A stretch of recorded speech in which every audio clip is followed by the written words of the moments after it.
Hey y'all, so it is Kat, and I want to give y'all a few signs that the man that you are speaking to or dealing with is trying to create codependency. This is important because a lot of times in relationships, we as women are called codependent when the entire time it was the man who created and manipulated a certain set of circumstances in order to make it that way. So let's get into it. Number one, sob stories.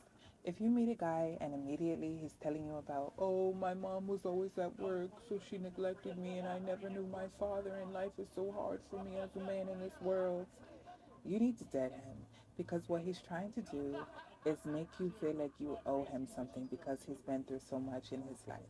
Drop him.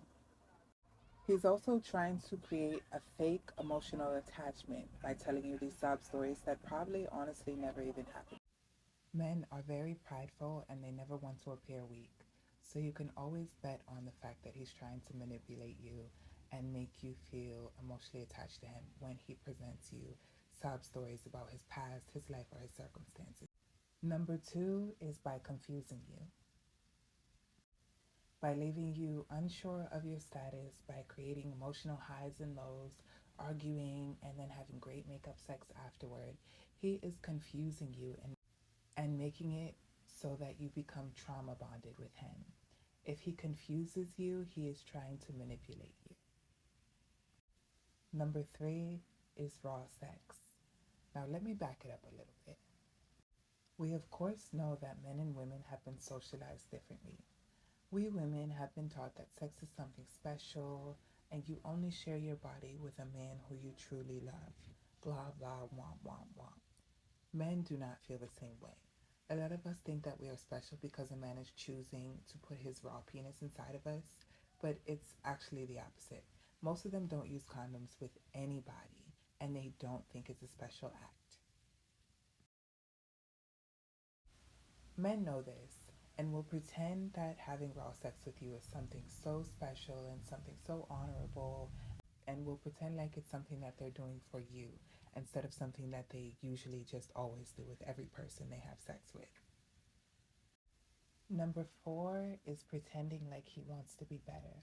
Now, I know we all saw the TikTok video in which the guy who has the page full of manipulation tactics to use on people said that appearing to be fixable is one way to keep someone around longer than what they're supposed to be.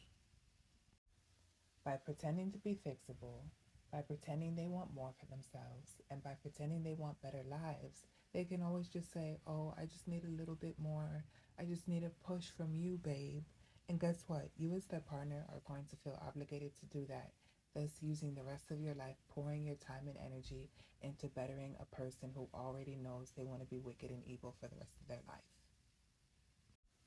And number five is by invalidating your feelings, your thoughts, your wants, your needs, your emotions, etc.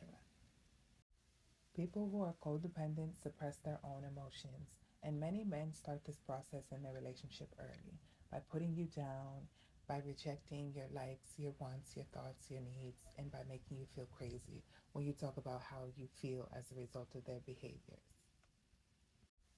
So that is five ways to tell that a man is trying to create codependency in your relationship. If you notice these behaviors in your relationship, please tread carefully or just dump him. That's always the easier solution. Just dump him because the man who tries to create codependency in relationships is trying to manipulate you and have you in his life as a servant forever. So I hope this was helpful. Thank you for watching. Bye, y'all.